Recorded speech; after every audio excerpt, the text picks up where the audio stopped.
And so what I want to talk about and look into the history of what happened in Manchester and what happened in Britain, if you like, in 1934, is an example of the application of a united front. A united front differs from a popular front in a united front is about unity in action, not in inaction, but in actual action.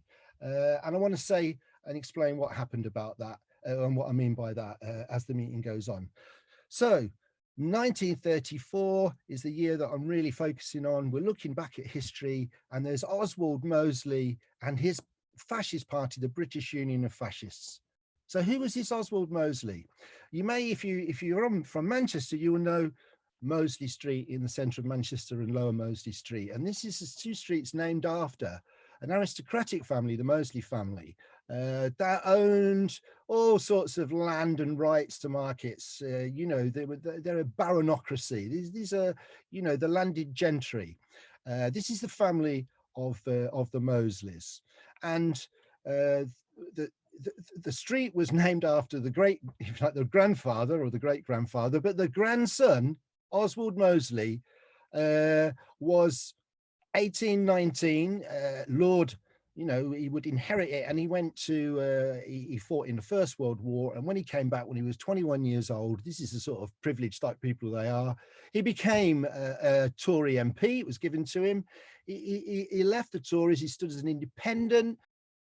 He then was elected as an independent candidate. Then he joined the Labour Party and he became a Labour MP. He actually was on the left of the Labour Party. He was on the shadow. He was in the shadow cabinet of before Labour was elected in the 30s, and he advocated that a solution to the economic crisis of the 30s was investment, borrowing, and import controls. And for that, he was shunned in the Labour Party, and he left. And he set up his own party called the New Party, and it did terrible in the elections.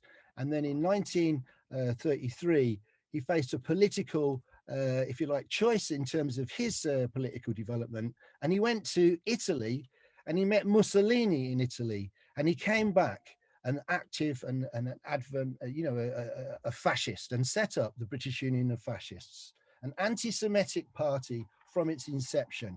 We're not talking about some party that has dodgy cartoons. We're talking about a party that marches down the street with in black shirts going, the Yids, we've got to get rid of the Yids.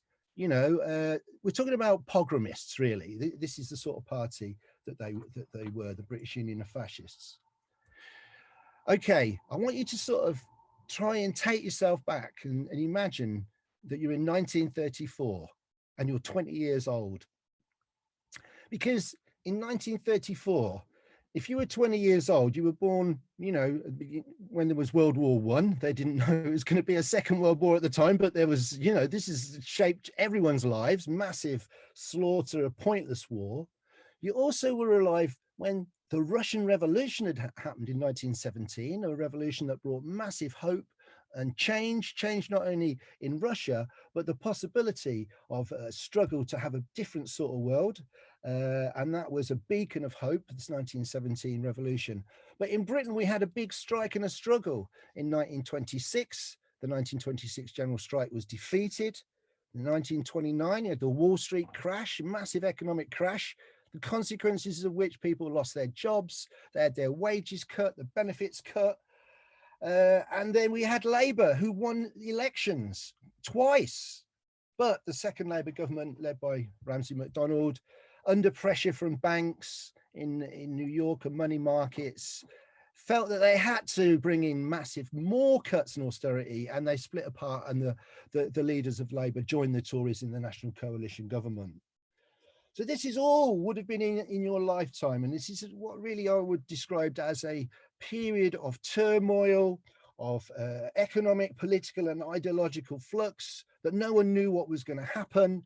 And you had the midnight in the century, May 1933, when in Germany, Hitler's Nazi party, you know, took power. They had been they were being given power. They didn't win the election, but they were given the office. But then when they took power, that means, you know, on May Day, they smashed in all the trade union halls, they arrested the MPs, and they killed the socialists and communists and started to set up concentration camps. So this is 1934. And during this period, we have got the Communist Party. The Communist Party, I need to say a bit more about, set up in after the Russian Revolution, that was a beacon of hope, as I've said, but the failed German Revolution and the stalled revolutionary movement in Italy. One led to Hitler, the other to Mussolini, and then the fact that these defeats led to the isolation of the Russian Revolution and the generation of that revolution, and that hope and despair was replaced by Stalin and the leader of a party now, the Communist Party, that wasn't about spreading revolution, but was about maintaining and defending the Russian state. So why I say all this is because what was important is that there was a political change in the line and the orientation of the Communist Party in Britain.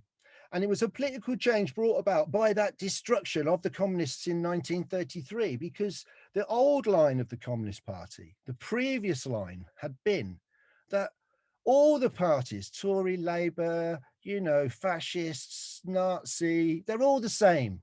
They're all trying to run capitalism, and therefore they're all fascists the same. And in fact, the worst ones are the Labour people, because they're social fascists. That was what the line of the Communist Party was. Not tenable to say that after the rise of Hitler. And so the line changed to one of which advocated that you should unite with others, with other political forces, to oppose the fascists. And that is what happened in Britain. This political change was only really carried out by communist parties in the British situation. And I just want to talk about who was at the center of this opposition. How was it organized? It was organized by a group of young people, primarily young communists, who were in something called the Challenge Club. They met every week in the weekdays and at weekends at this big club that they had in Cheetham Hill in North Manchester. They had meetings, they had dances, they did reading groups, they organized unemployed marches. They sold their own newspaper that they printed, the socialist, the Challenge newspaper. They were the branch of the Young Communist League, had been set up by the Communist Party, but they were their own group in many ways. And they were the absolute heart of the anti-fascist resistance. And I just want to talk about one guy that was in it, because this group didn't only do all of that. They were also environmental activists. Benny Rothman organized, he was a communist, a young communist in his 20s, in early 20s in this group. And they used to go out at weekends, hiking and rambling and cycling. And there had been a confrontation when some young people out hiking had been told, oh, you can't come on this land, this belongs to the grouse. You know, they were kept off of it. And they had a militant protest that they organized. So this was a militant environmental activist protest. And he went to prison for it, you know, opposing the bailiffs and the landowners. So, you know, this was the Challenge Club, but most of the activity was anti-fascist activity, because because fascists were there, you know, and this is where I just want to sort of set the scene a little bit more. How much time have I got here? I've got another 5 minutes or so. Yeah, okay. Right, I do want to just read a report from the Manchester Guardian. New Year's Day, 1934. You read in the paper in the Manchester Guardian, which was read all over the country, a report from a Guardian journalist who just returned from the Dachau concentration camp in Germany, described as a model camp by the German Nazis. It talked about a prisoner gets sentenced to detention and gets nothing to eat on the first day, and then bread and water for 3 days, and then a hot meal. And he tells a whole list of people who got executed and killed, beaten to death or shot.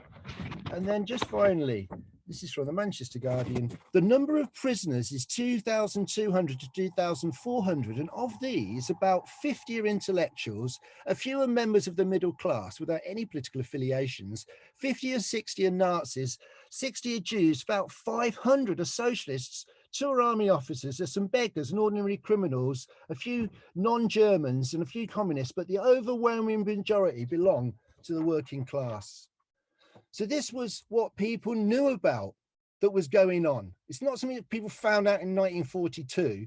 You know, stories about what happened were there at the time in 1934.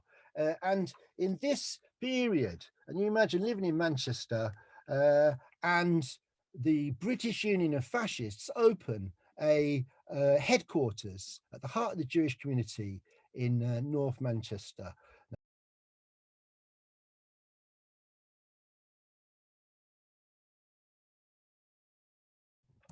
I'm not showing a picture of Oswald Mosley because he only came up here a few times to speak at some big rallies, but he set up a headquarters on Northumberland Street. When I say headquarters, they had full-time organizer and 9 other, you know, paid officials, and they had a barracks there. And then from this, they organized to go out and intimidate Jewish people in the locality. There they are marching down Bury New Road.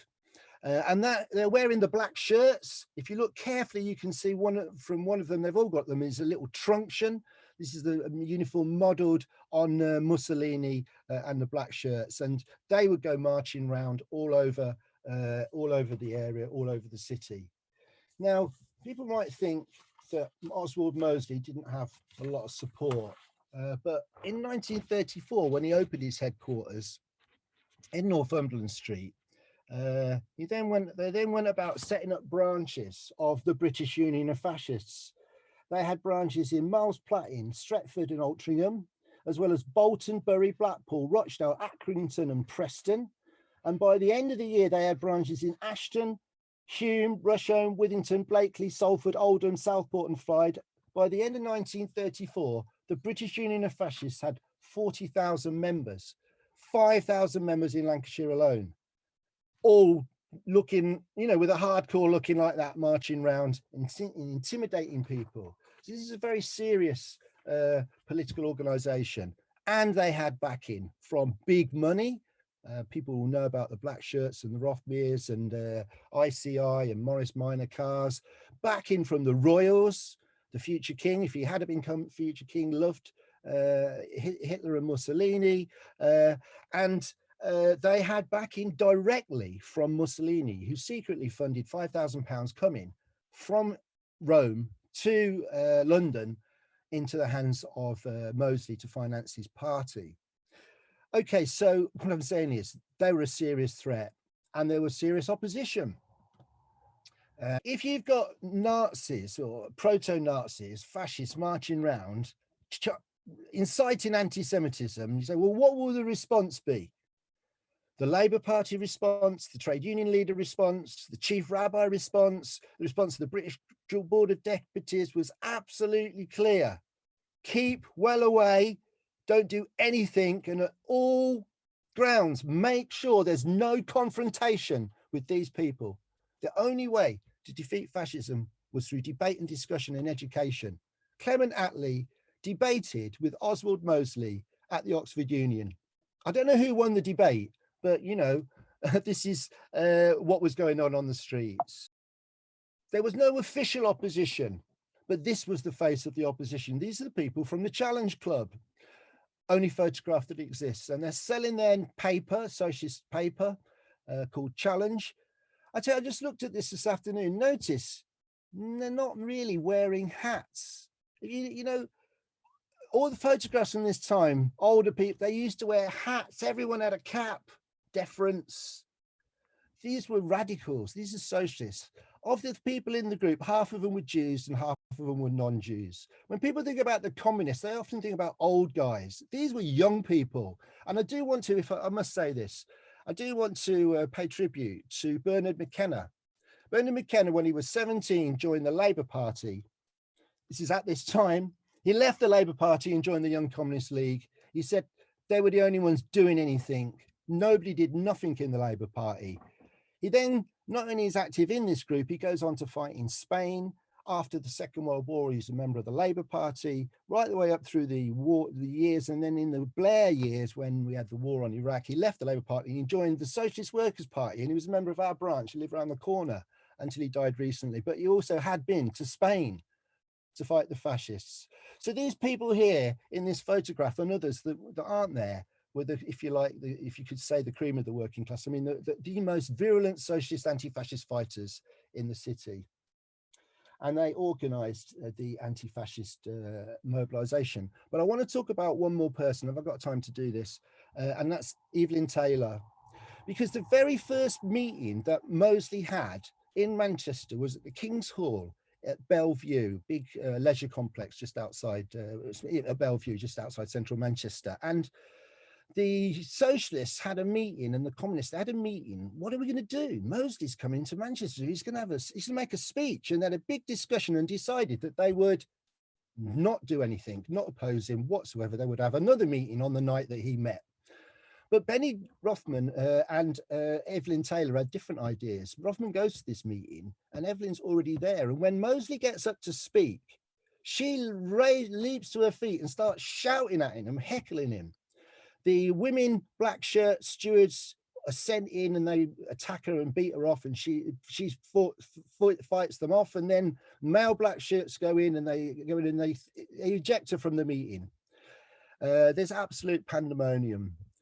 And she then leads protests against another big meeting that he has at the Free Trade Hall. And Mosley's so incensed, an 18-year-old woman, heckles him and disrupts his meeting. Basically no platforms in. He takes her to court. She's found a £50 fine. She refuses to pay the fine. She appeals, goes back to a senior magistrate, and she says, I'm not paying it. I didn't come to hear Mosley, and I didn't think anyone else should hear him either, is what she said in court. So no platform was really, in a way, set, pioneered, I think, maybe at this time. And after that, they go to the meeting that they've been in town and report what happened, and come across really a political tactic of how to disrupt Mosley and his meetings. Now, I just want to say one more thing before I finally end, which is the context of 1934, because I'm talking about what's going on in Manchester. But in 1934, there were mass protests all over the country, everywhere that Mosley went and spoke. In Edinburgh, Gateshead and Leicester, in Aberdeen, there was huge protests in February. In Barnsley, Warrington, Hull, in March, there was protests. In Liverpool, Rochdale and Oxford in May. And some of these towns where there were big opposition to Mosley, hardly any Jewish people lived there. The opposition to him was not just because he was anti-Semitic and only Jews cared, it was because he was a fascist and they knew what this meant. He was seen clearly as being like that. In May 1934, 1,000 fascists stopped John Beckett speaking in Newcastle. When I say stopped him, they stormed his van. He was speaking on the top of a van, turned it over and threw bricks at him. This was the militant tactics of anti-fascists all over the country.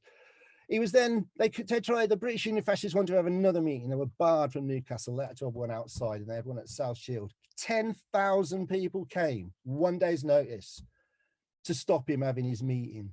And this is the sort of mobilizations that there were. 10,000 in Cardiff. In September, there was 120,000 anti-fascists in London, and they stopped thousands of fascists mobilized, but many, many more anti-fascists. And this was really what led up and what precluded the protest in Manchester. And I just end with the protest in Manchester. If I can. Okay, so when Mosley announces he's coming to Manchester for another rally, and it's going to be a showcase rally at the biggest place he could get, which was at Belle Vue, and he was going to have a big rally at Belle Vue. And so the anti-fascists, first of all, organised a petition. They got tens of thousands of people to sign it, to say we don't think and we don't let Mosley and his fascists march in Manchester. He's anti-Semitic, he's violent, he's disruptive. You know, they were absolutely opposed to it. The mobilization started with this leaflet, actually, and they had a local anti-fascist committee, and this leaflet was put into factories and localities all over the city. And it tells the whole story of the brutality of what was going on in America, sorry, in Germany. And look at the bottom: follow the lead of the London workers, rally to the anti-fascist demonstration in Belle Vue, because people knew what had happened with the big protest down in London, and it was like, he's coming to Manchester, it's our turn, we're going to stop him. Now, Mosley comes to Manchester and he charters a train from London. Every anti-fascist mobilization, people mobilized on foot because they didn't have any money, never mind a coach or a train. The fascists had coaches that brought people, their people, from all over the Northwest. And they all came, and they're all going to this this rally. And the police, the chief of police officer, head of the police, is petitioned, because you didn't have government control then of policing matters in the cities. And the petition says, don't let Mosley march. The Manchester Trades Council meet on the Wednesday, and they have a long discussion, and after a 3-hour discussion decide not to support the anti-fascist demonstration. And so with no support from the unions and the petition to say don't let there be a march, the chief of police uses his police powers. In fact, he had powers then that the government want to give police powers to today, and he bans all demonstrations. Well, it was only the anti-fascists that were going to demonstrate anyway, so it bans the anti-fascist demonstration.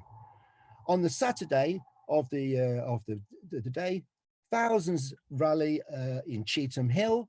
They also have 2 other places to meet and march from across the city, and they all march on the street. They, despite the police ban, despite no official support, they march down. Lots of young people, Jew and non-Jew, religious, sporting organisations, young people from all sorts. The heart of it being the group from Cheetham Hill, around the Challenge Club.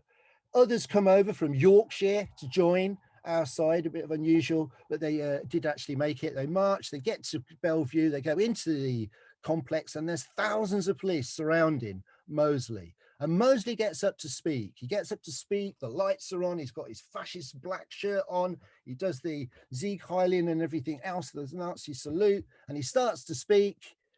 And the Manchester Guardian reporter there at the time explains and reports, no one could hear a word he said, because the anti-fascists inside started to shout and to scream and to heckle. Just 2 songs that they said that I particularly like, or remember rather. I was like I was there, you know, I felt like I was there. I wish I'd have been there. One was 1, 2, 3, 4, 5. We want Mosley dead or alive. Changing of the words of a popular song that was bye bye black shirt. I won't sing it, but the refrain was bye bye black shirt. And that was sung as Mosley had to then abandon his meeting. He did have a meeting. There were lots of people there, but it was a political failure. He was humiliated and he was shouted down, and he left. And the way in which his supporters left with their heads down to get their coaches and train home was an indicator that this was the end of the Mosley momentum of building the British Union of Fascists in Manchester. But I think I would argue really further that the momentum of building of the British Union of Fascists throughout 1934 was beaten by a year of anti-fascist mobilisation. And I'll just end though with the conclusions that I would like to say, and that is that we should always look for unity in action when it comes to opposing fascists or similar sorts of configurations. That the no platform for fascists, don't give them the voice to spread their hatred and racism, is one that is applicable still today. And that you have to have not only opposition to fascism, but a socialist vision that another world is possible. And if you look at how did this opposition to Mosley and the British Union of Fascists all over the country, it didn't just happen. it was organised, and it was organised by socialists, by anti-fascists, many around the Communist Party and the Young Communist League, but also other organisations and individuals, sometimes trades councils and militants and people in the independent Labour Party. So unity in action, get organised, have a vision. And I think, I'm not saying what they did in 1934, we should do the same again, but there are political lessons, I think, there to learn for all of us. And thank you very much for listening to this. And that's me done. The most difficult historical question to answer is what the different political lines were of the Communist Party, often described as a whole zigzag. And sometimes you have to keep back and go and check which date did they do what, because the maneuvers and the interests of Stalin and in Russia changed as the political situation changed in a very fast-moving and complex situation. In summary, I think, after the Russian Revolution degenerated and you had the rise of Stalin, and then the degeneration and the change in the Communist International, that's the worldwide organization that lays down the way in which different communist parties in different countries should operate. It changed from in the late 20s, political orientation that said that we're on the verge of communist parties all over the country, all over Europe, taking power. And therefore, we're going to distance ourselves, said the Communist Party, from everyone else, because they're all sellout merchants and they're all the same. And they had an ultra-left sectarian sort of second period thing where they called everyone, they're all the same, they're all like Nazis, a situation that they couldn't continue after the liquidation in 1933 of the German Communist Party. And there was advocating for a short period of time, a united front. We've got to all get together, never mind what we said or did in the past. This is serious. Let's get together and unite against the fascists. It was only really carried out, according to the Trotskyist historians, Woodhouse and I've forgotten his name, in Britain, and for a brief period of time in 1934. 1936, it starts to move away from a united front. The Communist Party is saying we need a more popular front. And if you go, and I think Jeff explained this, a popular front is where you seek to involve people to the right. And in order to do that, you have to ditch the revolutionary militant people who are on your left. And I'll just use the example of France to try and say a bit about that, because in France, there was a divided working class in the 1930s. They were organized in different unions, the communist unions, the socialist unions, and there was an attempt at a fascist coup in France, and then there was protests against it. And famously, I'm pretty sure it was 1934 as well, they had marches, and there were two separate marches against the fascists in France, and they actually merged, and the workers chanted unity, unity, the communists and socialists united together and marched, and it led to an upsurge in confidence in the French working class, and they moved on to take militant action to occupy factories.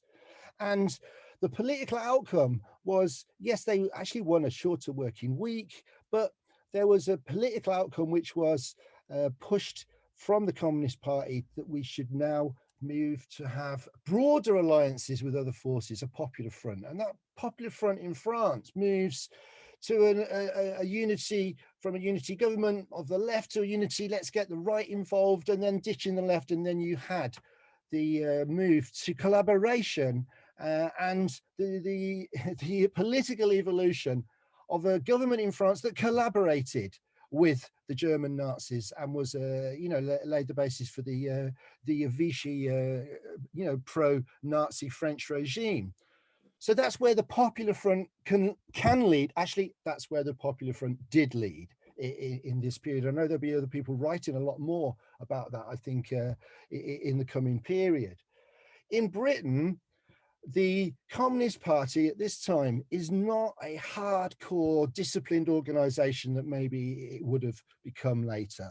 And the young people in the Challenge Club who met, when they saw Nazis marching down the streets where they lived, they opposed them. And they opposed them in a much more effective way, because the organization, the Young Communist League and the Communist Party they were aligned to at that time had a policy of opposing them, but they would have opposed them anyway. There was a whole number of occasions when they didn't follow the lead of the national, if you like, of the center rather, of the Communist Party lead. And I think I just want to say one more thing about the Communist Party, and that is, how come Manchester has got this massive anti-fascist militant tradition? And it actually, there's a militant tradition, a number of comrades have said, how come we don't know about this? How come there aren't books written about it? I tell you, there's dozens of books written about what happened in the fight against fascism in Spain. Good that there are all sorts of different, histories, but there's nothing, and I would argue really, because of what happened with the final zigzag of the Communist Party's line, which was in late 1930s, to sign the Hitler-Stalin Pact. Can you imagine you spend your whole of your life fighting the fascists, and then your organization signs a pact with them? This was like, oh my God, what's going on?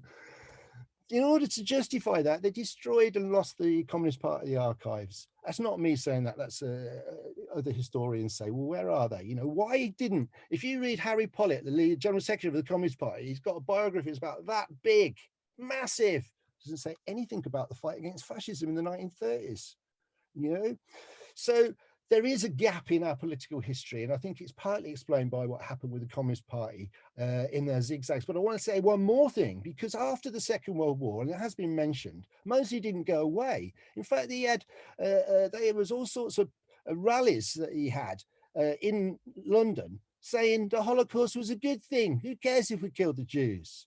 And what did the Communist Party do? Did they oppose it? No, because there was a popular front line of the Communist Party this time. There's a fantastic book well worth reading, Our Flag Stays Red, by Phil Paratin. He wrote it in 1948, and he was at that time looking to be a Communist Party candidate in the local London elections. So the militant anti-fascism, although there is militant anti-fascism in here, it's downplayed. You'd think it was a housing campaign that beat Mosley in the 1930s, that a few people throwing flour and milk and that beat him. It was a mass anti-fascist militant campaign that halted Mosley's momentum in 1934. And Jeff's absolutely right, but what broke Mosley was the Battle of Cable Street. It's been written about, it's fantastic, it's a turning point in our political history. And if you look into, well, what did Hitler say about it? He said, if you want a job doing, do it yourself. And after that, all funding from Hitler and Mussolini ended to Mosley and the British Union of Fascists, because they'd seemed to have failed. So I just want to really draw lessons. It's important what comrades have said. The fascists of today do not look like those people marching down doing with black shirts in Broughton in 1934. Although I do remember being in Salford in 2 years ago actually, and there was a fascist there, Tommy Robinson, and he was wearing, I know this is the eve of the European election, and he had his final rally. There were people Sieg Heiling. I was there, we saw them, and he had a black shirt on. That wasn't a coincidence, and not quite a Nazi flash, but he did have the flash. And if you look where he had his rallies, similar places where the British Union of Fascists held rallies in the 1930s across the Northwest. So Tommy Robinson might be a laughing stock in some ways, but he's not. His name's appeared again with his presence supporting the is it Dabine, the candidate who stood in the local recent by-election. Yes, she only got a few votes, but Nazis were back on the ballot paper, which they haven't been for a while. And it is the case that it's only in Britain, that there are no fascists in the parliament, the national parliament, the local parliament. We have had them before in the European Parliament with Nick Griffin and with local councillors in BNP and other organisations, but we don't have any now. But they are all over Europe. And why we don't have any now is because of a long tradition established in the 1930s, pioneered really, or, won this Battle of Cable Street, and then provides a political model and approach that we have used repeatedly in British history, with the Anti-Nazi League of the 1970s and the 90s, and then the unity against the British National Party and Nick Griffin, and also the English Defence League and the Democratic Football Alliance, and most recently, it's only 2 years ago, Tommy Robinson and his attempt to be elected as a fascist. And in that united front, and I just want to end this is quite key, it's about uniting in a front of everyone who is against what we're uniting against, fascism and the fascists. Or a united front approach is used by stand up to racism. We're going to unite everyone opposing racism in this country. You know, there's a type of united front in terms of fighting, in terms of over jobs and against austerity. Each model is slightly different. It has to be developed with a concrete analysis of a concrete situation, with the balance of forces and who's around and